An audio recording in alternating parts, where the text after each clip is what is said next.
जी students, आप लोगों ने तो क्विज सॉल्व कर लिया है। Excuse me sir. जी जी कहें। सर मैंने गलती से टी बना दिया, टी वाला। टी अकाउंट्स तो बना रहे थे। सर वही बनाने थे। जी।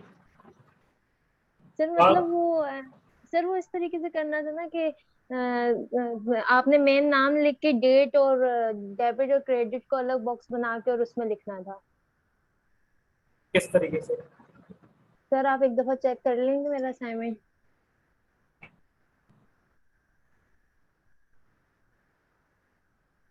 Late me check. Thank you sir.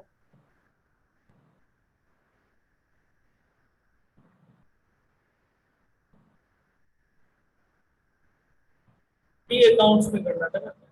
हाँ सही किया आपने, टी अकाउंट सही बनाया। सही किया है। ओके। Okay sir.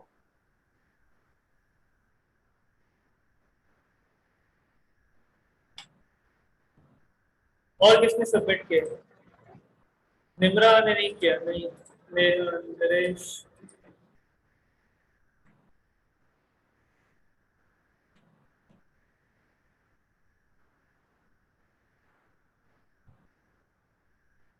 सलमा ने भी सबमिट कर दिया।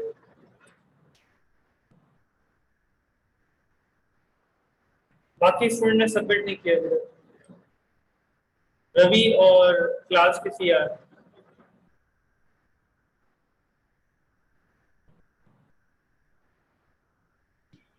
जी सर। जी आपने भी सबमिट कर दिया। जी जी सर। आपने बैलेंसिंग भी कर ली है अपना, सलमा। सही है। जी सर, बैलेंसिंग नहीं करनी थी। हाँ ठीक है, कोई मसला नहीं, सही है। ठीक है, बेहतरीन।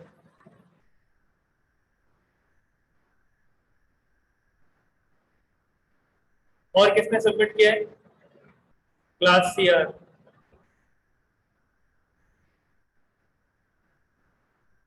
आपने 2 मरतबा सबमिट क्यों किया है क्लास सीआर ने?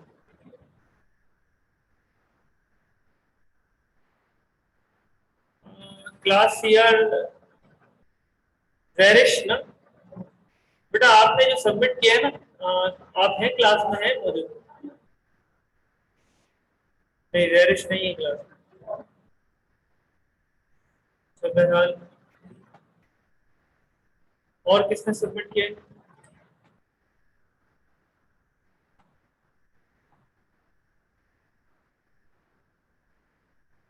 रवि। जी सर। सही है, आपने भी सही सबमिट किया है। जी सर।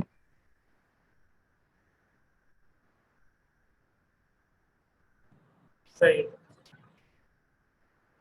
ये आपने उल्टा टी क्यों बनाया है? टी ऊपर की तरफ बनता है।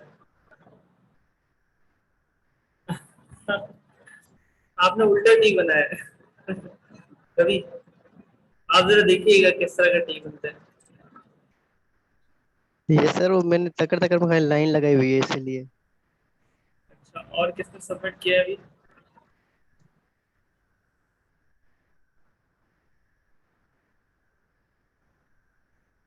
चलें, वैसे भी टाइम अप हो गया है ऑलरेडी, आप लोग अपने क्वेश्चन अटेंड किए हैं तो आपको आइडिया होना चाहिए कि किस तरह। शेख उमर ने भी सबमिट कर दिया। लेट्स सी उन्होंने सही सबमिट किया है या गलत सबमिट किया है।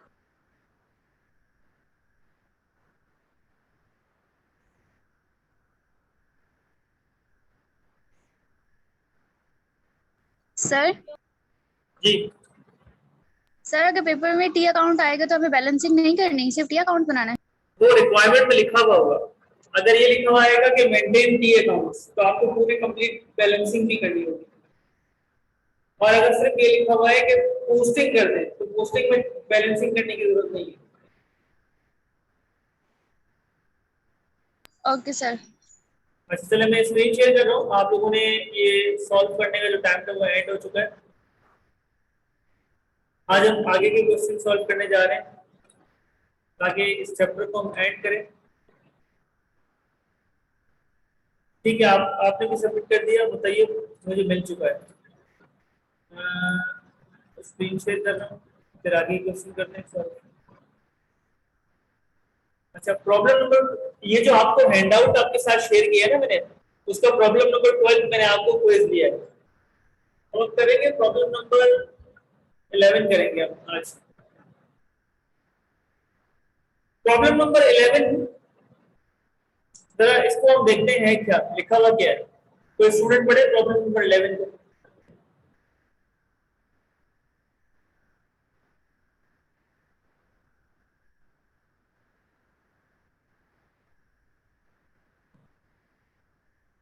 जी, कोई स्टूडेंट्स प्रॉब्लम नंबर 11 को पढ़े।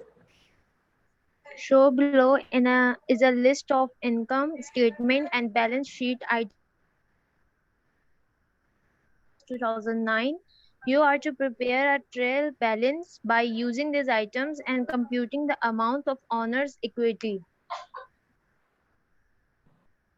ठीक है, आपके सामने मुख्तलिफ टाइटल्स की लिस्ट बनी हुई है। ठीक है, आपके सामने एक टाइटल्स की लिस्ट बनी हुई है।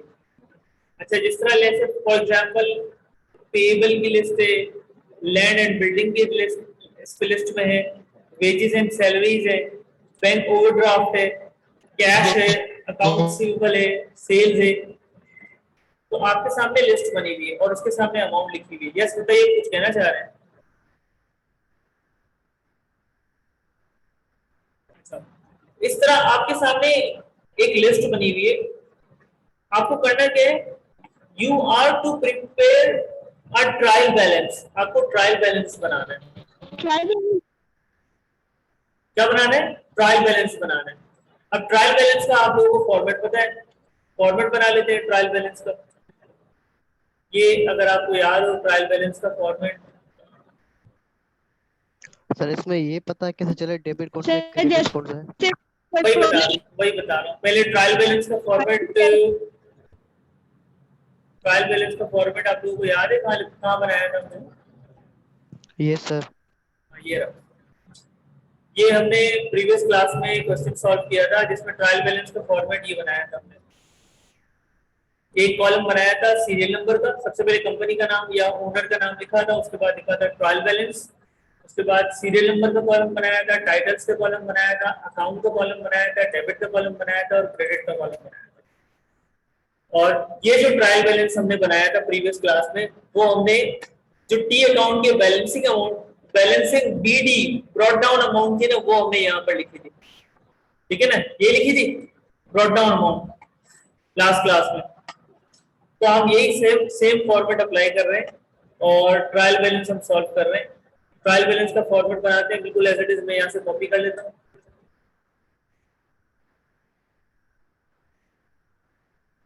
ये ट्रायल बैलेंस का फॉर्मेट यहाँ कॉपी हो चुका है।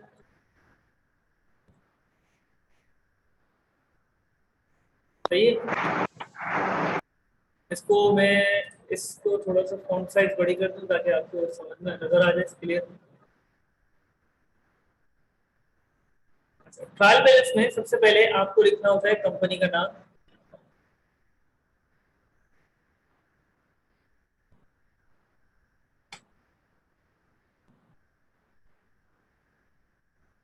सबसे पहले कंपनी का नाम लिखना पड़ता है मिस्टर गाजी। मिस्टर गाजी नहीं है, क्वेश्चन नंबर 12 में अंदर क्वेश्चन नंबर 11 में देखते हैं क्या नाम है। Below shown below is a list of income statement balance sheet item of Shahzad company. ये कंपनी का नाम गिवन है शहजाद कंपनी, ये हम लिखेंगे शहजाद कंपनी। उसके बाद आप ट्रायल बैलेंस बना रहे हैं। अब सवाल इस तरह का पेपर में आए ना, मिसाल के तौर पर आपके सामने कुछ लिस्ट टाइटल्स लिखे हुए हो और उनके सामने अमाउंट लिखी हुई हो, तो पहले तो आप टाइटल लिस्ट डाउन कर ले, सारे के सारे टाइटल्स। क्या कहते हैं, सारे के सारे टाइटल लिस्ट डाउन कर लेते हैं अकाउंट्स पेएबल से लेकर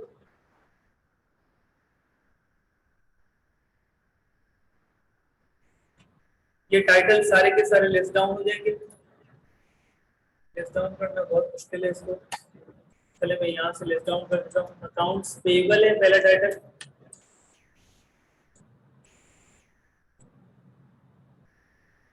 सेकंड टाइटल है लैंड एंड बिल्डिंग। ये आवाज आ रही है मेरी? Yes sir. सर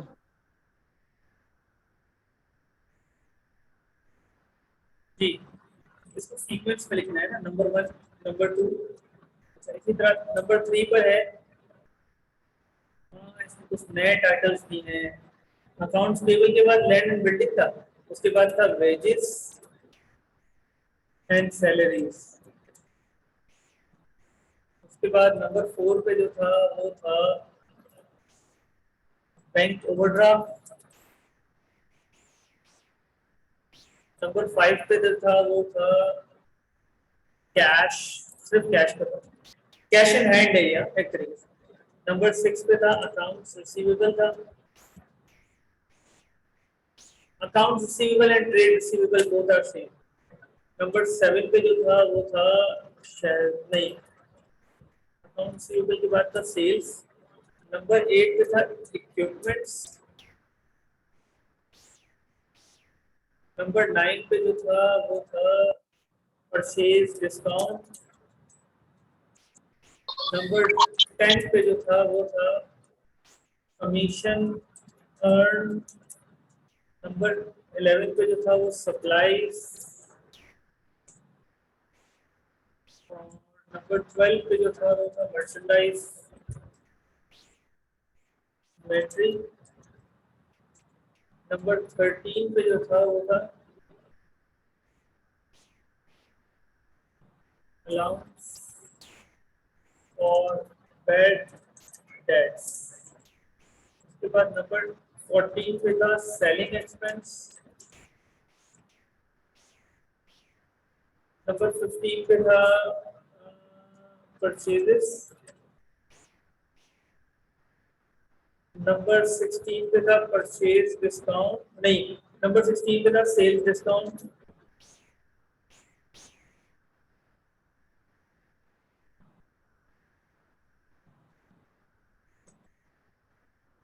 नंबर 17 पे था सेल्स डिस्काउंट के अलावा और कौन सा था, शहजाद कैपिटल। ठीक है। नंबर 18 पे था एक्रूड एक्सपेंस। नंबर 19 पे था मिसलेनियस एक्सपेंस।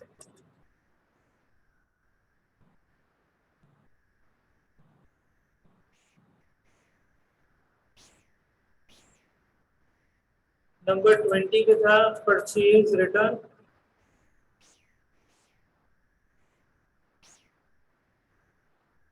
नंबर 21 पे था एडवांस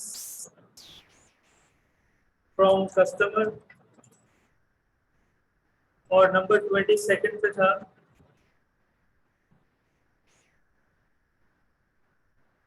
एडवांस टू सप्लायर।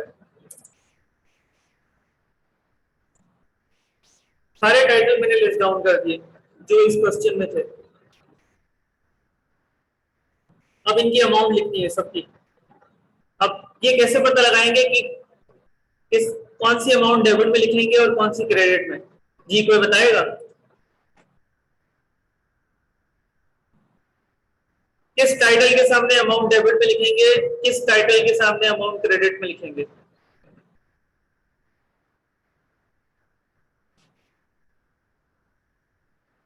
देखिए नॉर्मली मैं आपको बता देता हूँ, नॉर्मली अगर कोई टाइटल एसेट्स का है ना, ये सकलेन आप बताएं।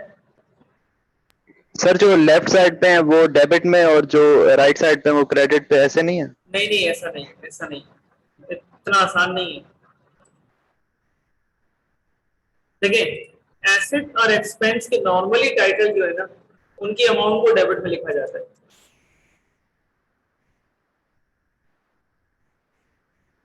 और इसी तरह लायबिलिटीज की जो टाइटल है, कैपिटल के जो टाइटल है और एक्सपेंस के जो नहीं, रेवेन्यू के जो टाइटल है, इनके टाइटल,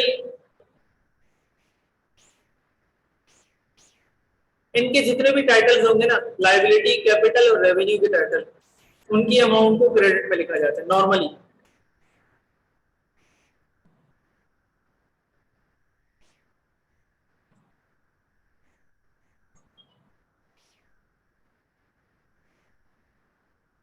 तो ये क्लियर हो गया, ये चीज ध्यान में रखिएगा। अच्छा, अब जरा इसको देखते हैं कौन कौन से टाइटल जो है वो हमारे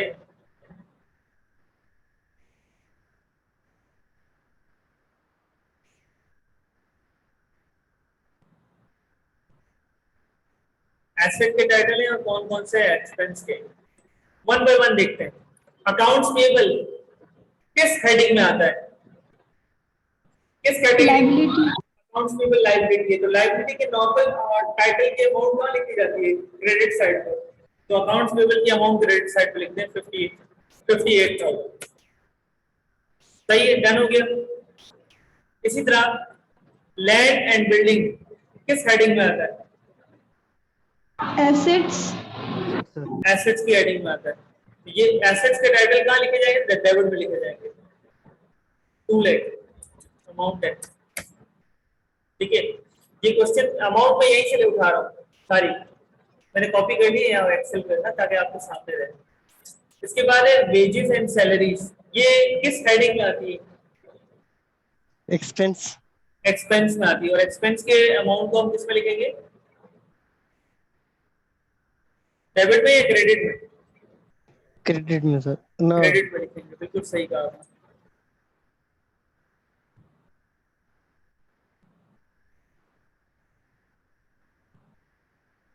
एक मिनट में इसको क्रेडिट साइड पे लिखूं, सॉरी एक्सपेंस की अमाउंट को हम डेबिट में लिखते हैं भाई, कहाँ हो?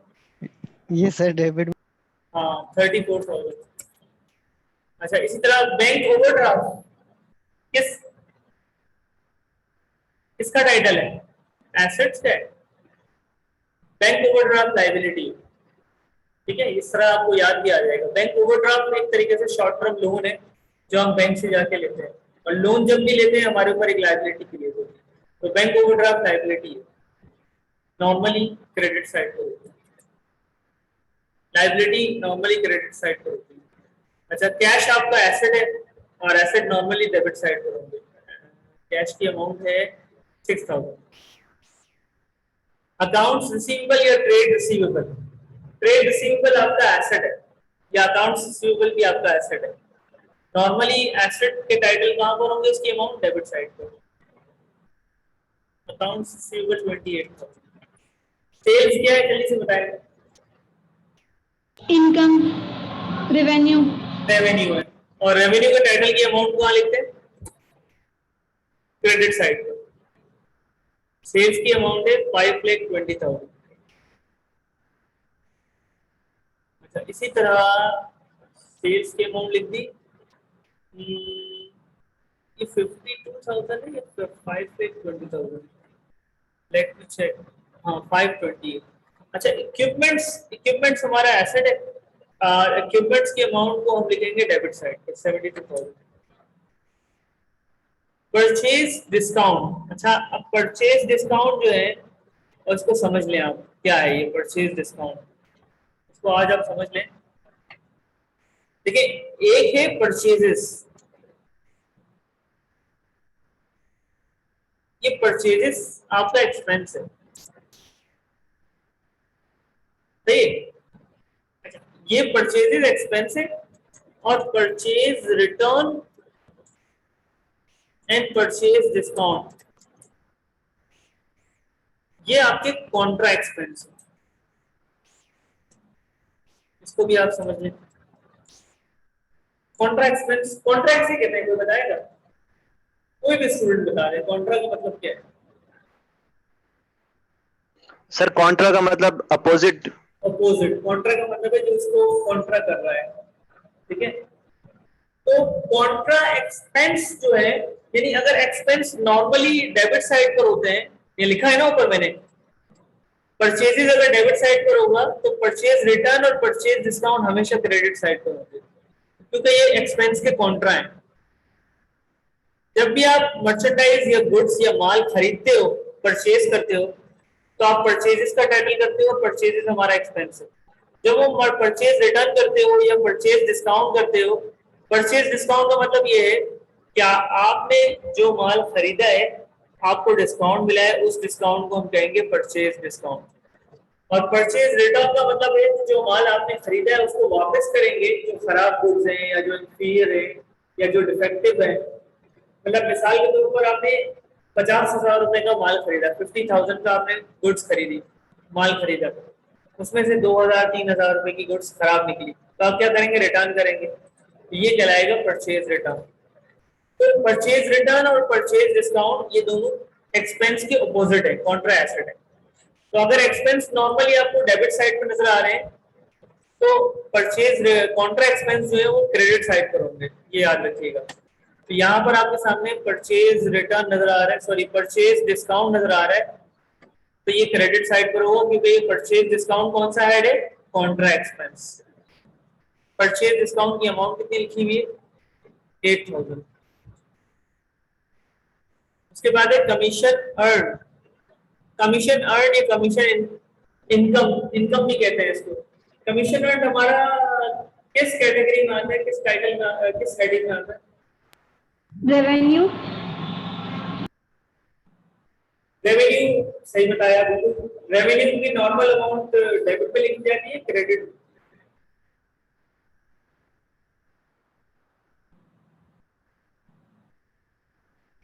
नॉर्मली कहाँ लिखी जाएगी रेवेन्यू की अमाउंट? क्रेडिट साइड पे लिखी जाएगी।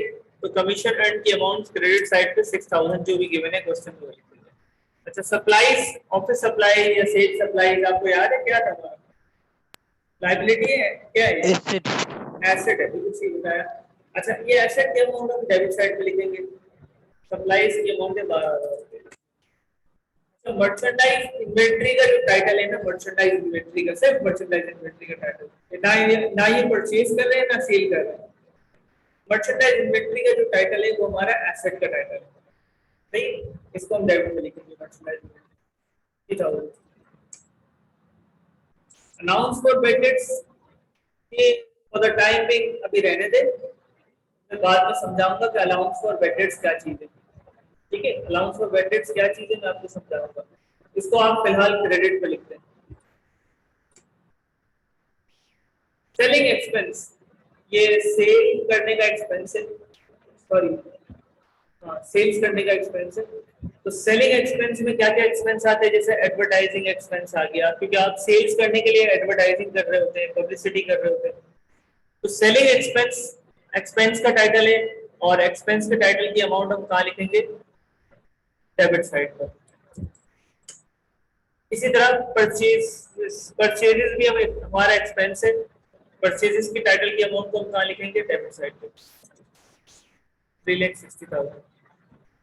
अब एक और चीज मैं यहाँ बता दूं, उसके बाद नेक्स्ट टाइटल कौन सा नजर आ रहा है आपको? Sales discount. Sales discount. अच्छा, आप जिस तरह परचेज और परचेज का बताया ना कहानी, आप सेल्स की कहानी सुनिएगा। एक टाइटल होता है सेल्स, एक होता है सेल्स रिटर्न और एक होता है सेल्स डिस्काउंट। अच्छा, अब जरा इसको समझ लें। सेल्स हमारी रेवेन्यू है, सेल्स रिटर्न हमारा कॉन्ट्रा रेवेन्यू है और सेल डिस्काउंट भी कॉन्ट्रा रेवेन्यू है। अगर सेल्स, अच्छा कॉन्ट्रा रेवेन्यू क्यों है और सेल रिटर्न का मतलब क्या है ये भी समझ लें। जब हम कस्टमर को गुड्स या माल बेचते हैं तो उसके लिए टाइटल यूज करते हैं सेल्स। अब कस्टमर में भी इन केस कि वो रिटर्न कर सकता है, ये कस्टमर को हम जो डिस्काउंट देते हैं उसके लिए हम टाइटल यूज करते हैं sales return and sale discount. Sales return जब करेगा जब कस्टमर हमें गुड्स या माल जो हमसे खरीदा है वो हमें वापस कर देगा, इंफीरियर या खराब या उसको कोई पसंद नहीं आएगी गुड्स, जो हमें रिटर्न करेगा उस टाइटल को हम कहेंगे सेल्स रिटर्न। या कस्टमर को हम डिस्काउंट दे रहे हैं, उस डिस्काउंट को कहते हैं सेल्स डिस्काउंट, ठीक है? अच्छा, अब ये सेल्स रिटर्न और सेल डिस्काउंट, इस तरह सेल्स हमारी इनकम है ना, तो ये कॉन्ट्रा इनकम है, सेल्स रिटर्न और सेल डिस्काउंट, यानी हमारी इनकम को कम कर रही होती है। अच्छा, आप ये इसके टाइटल को आप नॉर्मली रेवेन्यू के टाइटल को आप कहाँ लिखेंगे? क्या लिखा हुआ है ऊपर? डेबिट में लिखेंगे, क्रेडिट में लिखेंगे? क्रेडिट में। क्रेडिट में। तो सेल्स के अगर टाइटल को क्रेडिट में लिखेंगे उसके अमाउंट को, तो सेल्स रिटर्न के टाइटल को और सेल डिस्काउंट के टाइटल को आप डेबिट में लिखेंगे, क्योंकि ये रेवेन्यू के ऑपोजिट है, कॉन्ट्रा है, रेवेन्यू को काट रहे हैं। ठीक है, तो इस तरह सेल डिस्काउंट की अमाउंट को आप कहाँ लिखेंगे? डेबिट में लिखेंगे। सेल डिस्काउंट की अमाउंट कितनी लिखी हुई है यहाँ पर? 26,000। इसके बाद है शहजाद कैपिटल। कैपिटल या इक्विटी का पार्ट है, ठीक है, कैपिटल या इक्विटी एक ही बात है ना, इक्विटी या कैपिटल। अच्छा, कैपिटल के टाइटल को आप कहाँ लिखेंगे? क्रेडिट में। क्रेडिट साइड पर। अब कैपिटल, शहजाद कैपिटल की अमाउंट कितने गिवन है? क्वेश्चन मार्क है, क्वेश्चन मार्क है, क्वेश्चन मार्क है, ये आपको फाइंड आउट करनी है।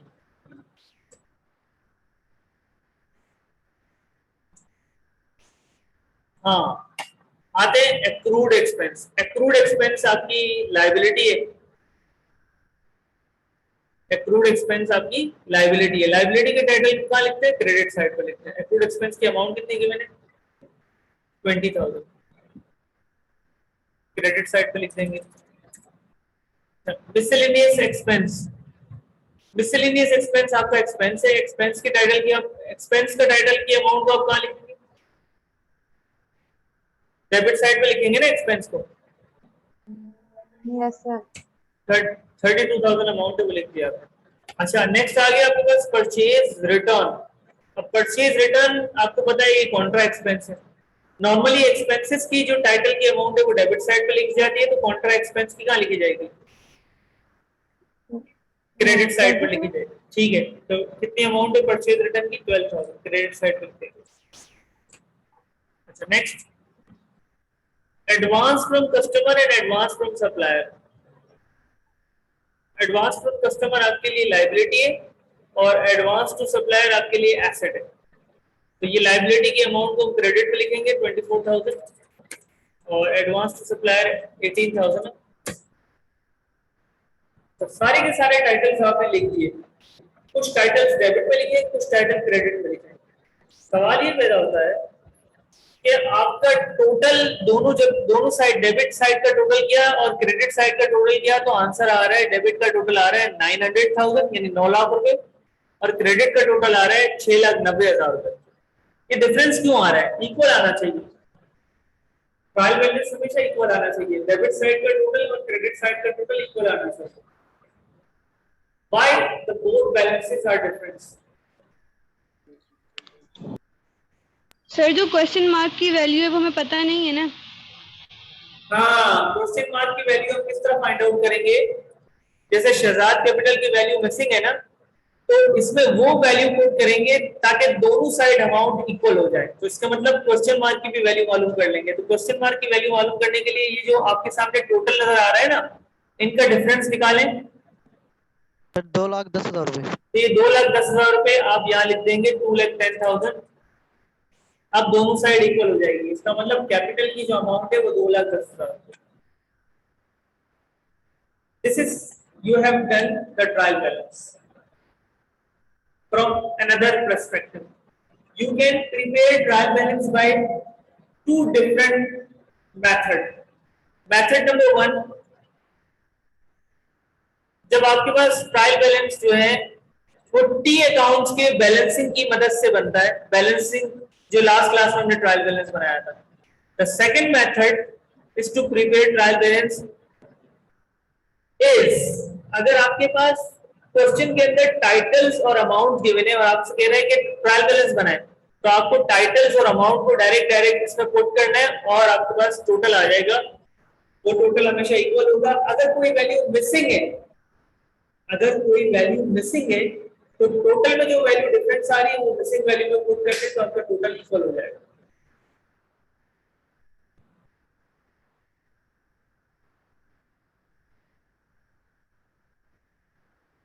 जी students, any confusion? No sir.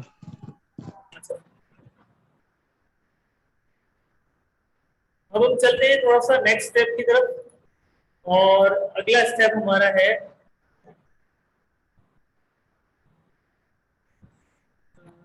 Income statement की तरफ। ये हमारा चैप्टर यहाँ पर एंड हो गया, नेक्स्ट चैप्टर की तरफ जा रहे हैं, थर्ड चैप्टर की तरफ।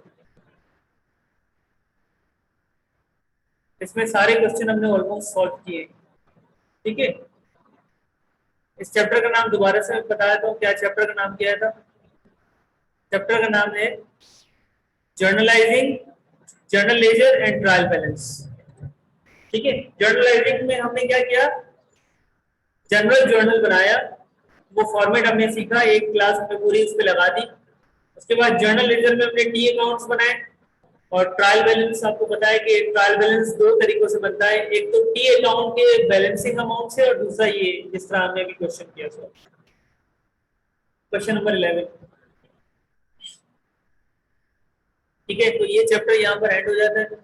अब हम चलते हैं नेक्स्ट स्टेप की तरफ, वो है इनकम स्टेटमेंट का चैप्टर, वो बैलेंस शीट का चैप्टर।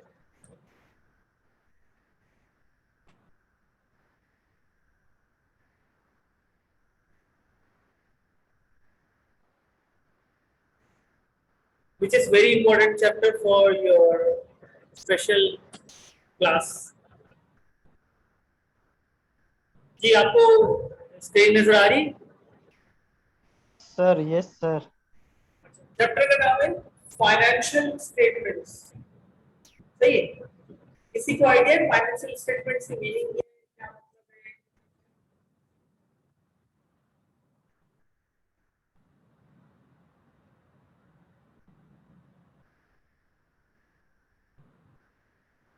जी, फाइनेंशियल स्टेटमेंट्स की मतलब पता है किसी को?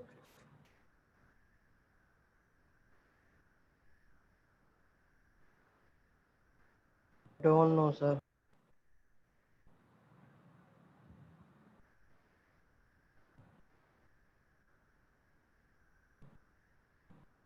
जी किसी स्टूडेंट्स को?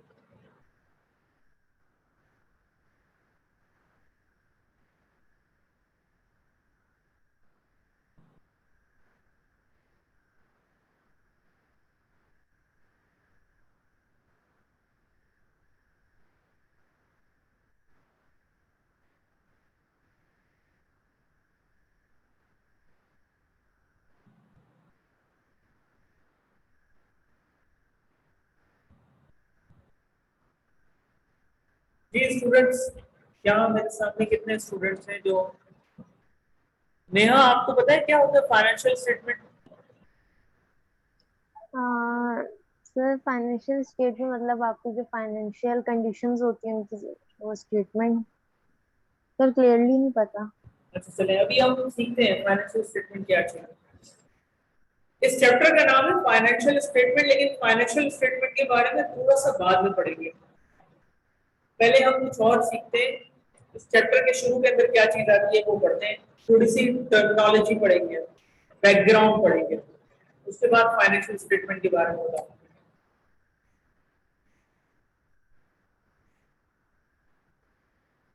ये आपके सामने एक हेडिंग नजर आ रही है, ये क्या लिखा हुआ है, इसको कोई स्टूडेंट पढ़े हेडिंग को भी, और इसके अंदर लिखा हुआ है स्लाइड में क्या लिखा हुआ है? Accounting cycle. हाँ बढ़े आगे बढ़े। The sequence of accounting procedure constitute a complete accounting process which is repeated in the same order in each accounting period. क्या क्या समझ में आया आपको, मीनिंग क्या समझ में आया?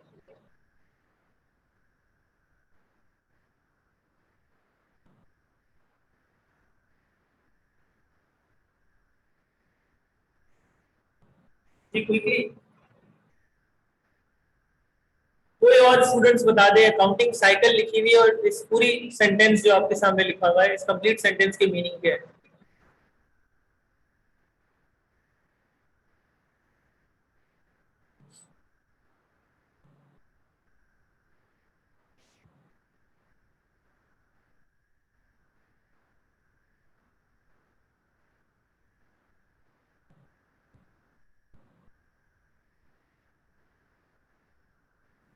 सर एक ही अकाउंटिंग का पीरियड जो बार बार रिपीट हो रहा हो एक ही ऑर्डर पे, सेम ऑर्डर पे। नहीं, अकाउंटिंग क्या एक कंप्लीट प्रोसीजर है जो सीक्वेंस में अप्लाई होता है। अकाउंटिंग का एक क्या है, प्रोसीजर है जो एक सीक्वेंस में अप्लाई हो रहा होता है, और उस सीक्वेंस का जो जो जो स्टार्टिंग पॉइंट है और जो एंडिंग पॉइंट है वो एक अकाउंटिंग पीरियड है। लेट्स सपोज एग्जांपल के तौर पर कि मिसाल के तौर पर एक कैलेंडर ईयर जो है एक कंप्लीट प्रोसेस है। फरवरी जो है वो जनवरी के बाद आता है, मार्च फरवरी के बाद आता है, इसी तरह सीक्वेंस चलते चलते चलते जनवरी, फरवरी, मार्च, अप्रैल, मई, जून, जुलाई एंड देन अगस्त, सितंबर, अक्टूबर, नवंबर, देन दिसंबर। एक साल पूरा होता है, इसको हम कहते हैं कैलेंडर ईयर। उस पूरे प्रोसेस को, उस सीक्वेंस को जो हम कहते हैं कैलेंडर ईयर। तो अकाउंटिंग का भी एक प्रोसेस है जो सीक्वेंस में चलता है, और वो सीक्वेंस जो है स्टार्ट जो होता है और जो एंड होता है उसको हम कहते हैं अकाउंटिंग पीरियड। अच्छा, अब accounting period may be start from January, may be start on January 1st till the end of December 31st, and accounting period may be start from any other date. May be accounting period start हो जाए जुलाई 1st 2020 से, तो next year 30th जून 2021 को and हो जाएगा। May be accounting period जो start हो रहा है वो स्टार्ट हो रहा है लेट्स सपोज अप्रैल 1st 2020 से, तो नेक्स्ट ईयर मार्च 31st 2021 को कंप्लीट हो जाएगा। तो ये पूरे एक अकाउंटिंग पीरियड में एक प्रोसीजर चलता है, और उस प्रोसीजर को सीक्वेंस में प्रोसीजर चलता है, उस प्रोसीजर को हम कहते हैं अकाउंटिंग साइकिल।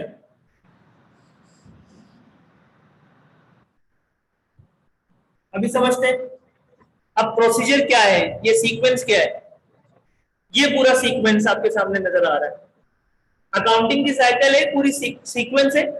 ये पूरा सीक्वेंस पूरे साल चलता है, और साल कंप्लीट होने के बाद ये प्रोसीजर दोबारा से शुरू होता है। जैसे ही साल कंप्लीट होता है, एक साल कंप्लीट होता है, ये प्रोसीजर एंड हो जाता है। ये प्रोसेस स्टार्ट कहां से होता है? सबसे पहले स्टार्ट होता है, यहां पर देखिएगा लिखा हुआ है रिकॉर्डिंग। नजर आ रहा है आपको रिकॉर्डिंग करके? Yes sir. क्या लिखा हुआ है? Recording transactions in transaction in journal. यहां से प्रोसेस शुरू होता है कि ट्रांजैक्शंस जितनी भी हैं उनको जर्नल में रिकॉर्ड करना। फिर स्टेप नंबर 2 है पोस्टिंग इनटू जर्नल लेजर, यानी जर्नल लेजर में टी अकाउंट्स आप लोगों ने बनाया, सिर्फ उसको पोस्टिंग कहते हैं। देन प्रिपेयरिंग ट्रायल बैलेंस, ठीक है। बैलेंसिंग करने के बाद, टी अकाउंट्स को बैलेंस करने के बाद आप क्या करते हैं?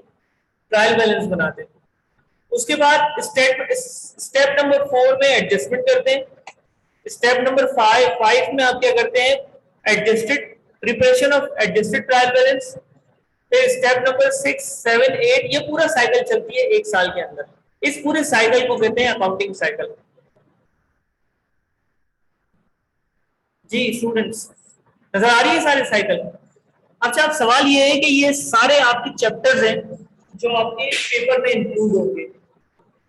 अच्छा, एक चैप्टर तो हमने शुरू का पढ़ा जो बेसिक चैप्टर था, जिसमें बेसिक फंडामेंटल अकाउंटिंग इक्वेशन थी, और वो शुरू का जो चैप्टर था ना जिसमें हमने फाइनेंशियल एलिमेंट्स पढ़े, एसेट्स, लायबिलिटी और डिटेल। सेकंड चैप्टर आपने जो पढ़ा है वो जर्नल का पढ़ा है, और लेजर और ट्रायल बैलेंस का पढ़ा है। ये वाला चैप्टर आपने कंप्लीट कर लिया है। First 3 steps you have completed. बेटा सेशन एंड हो रहा है, दोबारा से ज्वाइन कीजिएगा। 40 मिनट्स एंड हो गए, दोबारा से रीज्वाइन करें क्लास को।